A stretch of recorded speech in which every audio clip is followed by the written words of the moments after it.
Good morning from Montana. Look what happens overnight in Montana. It was beautiful yesterday. We were out digging carrots, the last of them, and now we've got snow, and it's coming down heavy. It's wet. It's sticking to everything.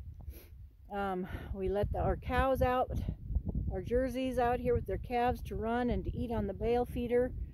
Tomorrow's supposed to be back up in the 50s, folks. 50 anyway. And so I had planned today to be the chicken coop cleaning day, but no, I'm going to stay in the house by the wood stove, keep the fire going in the cook stove. We've already had a big hearty breakfast on it, which will get us through most of this day. We like to start out with a big heavy breakfast. And then we're out here trudging around in snow, opening gates, packing hay, you know, getting everybody watered, fed, chickens grained. So we just like to have a big breakfast on our cook stove, and that's how we start our day on the homestead. Cowboy's up right now with his tractor. He is feeding, I think he's taking a bale to the big horses and checking on our weaned calves. Up the coulee, we have a big corral up there. But I'm just going to go ahead and finish up out here now, and then I think I'm going to stay by that wood stove that we have burning in the house and also do a little bit of Christmas shopping. Finish that job up. It comes so fast. And so I'll be doing a little bit online. I'll be going through the stash that I have already in my closet for several of them. I like to get as early a start as possible, get it out of the way so it's not so stressful. And I'm not a big city gal. I don't like to go to the big cities and fight the traffic, fight the crowded aisles. For Christmas shopping, that's just not something I like. So anyway, this is what it looks like here in the Bull Mountains of Montana. And I'm hoping I'm not walking too fast for you. It's a little uneven ground. I just want you to see what it's like. Thank goodness yesterday we did put a tarp over my new stack of straw bales and hay bales, and this little stack will be used in my goat barn in the spring next year when I start having baby goats, and we'll have more baby calves.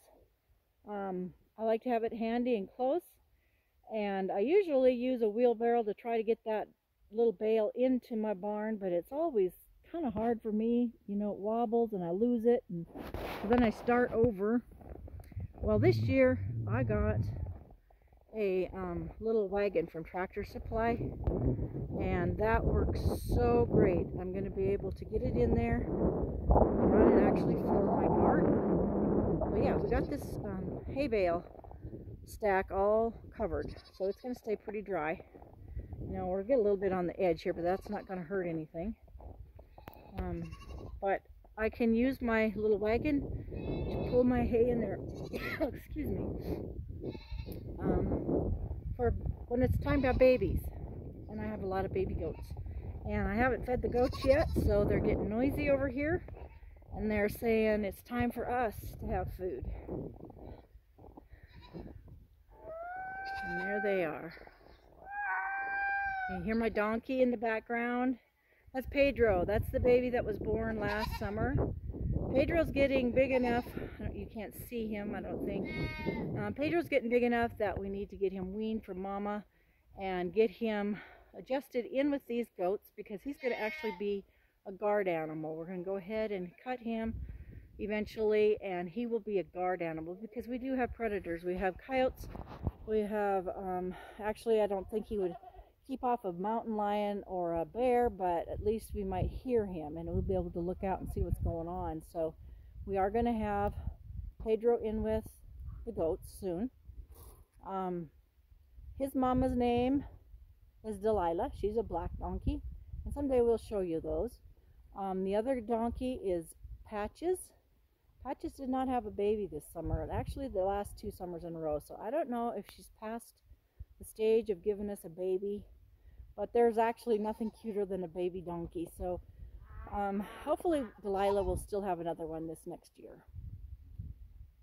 But my goats are thinking it's time for chores, so I guess I better shut this off for now and go ahead and give them their breakfast get them taken care of. The one white one behind me with the horns is Heidi. Heidi is my old milking goat. She does like to jump up on the stanchion and be milked because she loves the grain.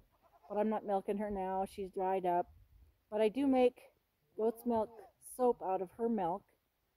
And also I've used my Jersey cow's milk for soap too. And I haven't made it for 2 years, but I'm hoping to get settled in enough this winter that maybe later on I can do some soap. But she is my main milking goat. She's getting some age on her. She's boss of the place. I don't like her horns, but I hate the thought of trying to take them off. And so we just